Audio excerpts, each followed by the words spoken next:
കേന്ദ്ര സഹമന്ത്രി George Kurian Kasaragod harbour സന്ദർശിച്ചു. കാസർഗോഡ് മത്സ്യബന്ധന തുറമുഖത്തിന്റെ രണ്ടാം ഘട്ട വികസന പ്രവർത്തനങ്ങൾ അവലോകനം ചെയ്ത അദ്ദേഹം ജീവനക്കാരിൽ നിന്നും നാട്ടുകാരിൽ നിന്നും വിവരങ്ങൾ ചോദിച്ചറിഞ്ഞു. This news sponsored by Bobby Chemmanur international jewellers.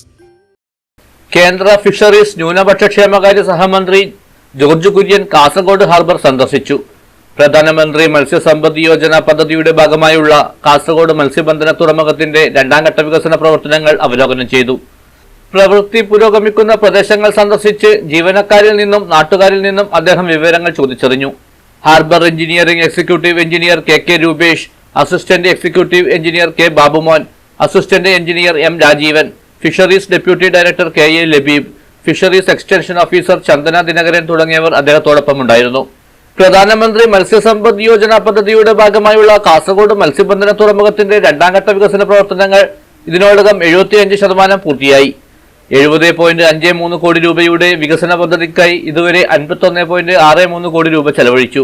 2015 തുറമുഖ നിർമ്മാണം പൂർത്തിയായ ശേഷം പുലിമുട്ടുകൾക്കിടയിലൂടെ മത്സ്യബന്ധന ബോട്ടുകൾക്ക് സുഗമമായി ഹാർബറിലേക്ക് പ്രവേശിക്കാൻ ബുദ്ധിമുട്ടുണ്ടെന്ന മത്സ്യത്തൊഴിലാളികളുടെ പരാതി പരിഹരിക്കുന്നതിനാണ് ഈ രണ്ടാം ഘട്ട വികസനം നടപ്പിലാക്കുന്നത്. കേന്ദ്ര സർക്കാർ സ്ഥാപനമായ പൂനെയിലെ CWPRS നടത്തിയ മാതൃകാ പഠനത്തിന്റെ ശുപാർശ പ്രകാരം പുലിമുട്ടുകളുടെ നീളം വർദ്ധിപ്പിക്കാനും ബീച്ച് ലാൻഡിംഗ് ഉൾപ്പെടെയുള്ള മറ്റ് അനുബന്ധ സൗകര്യങ്ങൾ ഒരുക്കാനും തീരുമാനിച്ചു. 2023 മാർച്ചിൽ കേന്ദ്ര സംസ്ഥാന സർക്കാരുകൾ ഈ പദ്ധതിക്ക് അംഗീകാരം നൽകി. വടക്കേ പുലിമുട്ടിന് 360 മീറ്ററും തെക്കേ പുലിമുട്ടിന് 150 മീറ്ററും നീളം വെച്ച് പണിയുന്ന പ്രവൃത്തി പൂർത്തിയായി. ഇതിനായി 48.99 കോടി രൂപ ചെലവഴിച്ചു. പദ്ധതിയുടെ ഭാഗമായി ഗിയർ ഷെഡ്, റെസ്റ്റ് ഷെഡ്, ഷോപ്പുകൾ, അഡ്മിനിസ്ട്രേറ്റീവ് ബ്ലോക്ക്, നാവിഗേഷൻ സംവിധാനം എന്നിവയുടെ നിർമ്മാണവും പൂർത്തിയാക്കി. അനുബന്ധ പ്രവൃത്തികളിൽ വർക്ക്ഷോപ്പ്, ക്യാന്റീൻ എന്നിവയുടെ നിർമ്മാണം 70%, വൈദ്യുതീകരണം 55% പൂർത്തിയായിട്ടുണ്ട്. റോഡുകളുടെ നിർമ്മാണവും പുരോഗമിക്കുന്നു. ലോ ലെവൽ ജെട്ടി, ETP എന്നിവയുടെ എസ്റ്റിമേറ്റ് അംഗീകാരത്തിനായി സമർപ്പിച്ചിരിക്കുകയാണ്.